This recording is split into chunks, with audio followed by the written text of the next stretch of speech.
একসময় রাজদরবারে নিজের তীক্ষ্ণ বুদ্ধি, রসবোধ আর দুর্দান্ত মজার কাণ্ডে সবাইকে মাতিয়ে রাখতেন কৃষ্ণনগরের কিংবদন্তি রসিক গোপাল ভাঁড়। সেই কাল্পনিক চরিত্রই অ্যানিমেশন সিরিজের মাধ্যমে জায়গা করে নিয়েছে ৮ থেকে ৮০ সব বয়সী দর্শকের হৃদয়ে। কিন্তু হঠাৎ সামাজিক যোগাযোগ মাধ্যমে ছড়িয়ে পড়ে বন্ধ হয়ে যাচ্ছে জনপ্রিয় বাংলা অ্যানিমেশন সিরিজ গোপাল ভাঁড়। খবরটি ছড়িয়ে পড়তে মন খারাপ হয়ে যায় অসংখ্য ভক্তের। তবে সুখবর হলো বন্ধ হচ্ছে না প্রিয় এই সিরিজ, বরং আসছে আরো নতুন পর্ব, তাও একেবারে বিশেষ আয়োজন নিয়ে।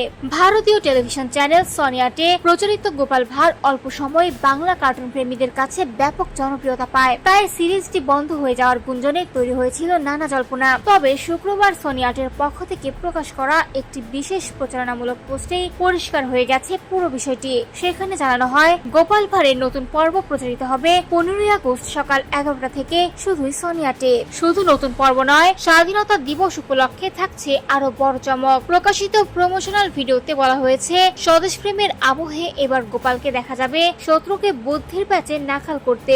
আর সবচেয়ে বড় চমক, 1-2 ঘন্টা নয়, দর্শকদের জন্য থাকছে টানা 6 ঘন্টার বিশেষ আয়োজন। অর্থাৎ শনিবার সকালটা গোপালের হাসি, মজা আর বুদ্ধির খেলায় জমিয়ে তুলতে প্রস্তুত সনি আট। ফলে স্পষ্ট, সামাজিক যোগাযোগ মাধ্যমে ছড়িয়ে পড়া গোপাল ভাঁড় বন্ধ হয়ে যাওয়ার খবরটি ছিল সম্পূর্ণ ভিত্তিহীন। বরং জনপ্রিয় এই চরিত্রকে ঘিরে ভক্তদের জন্য অপেক্ষা করছে আরো বড় বিনোদনের আয়োজন।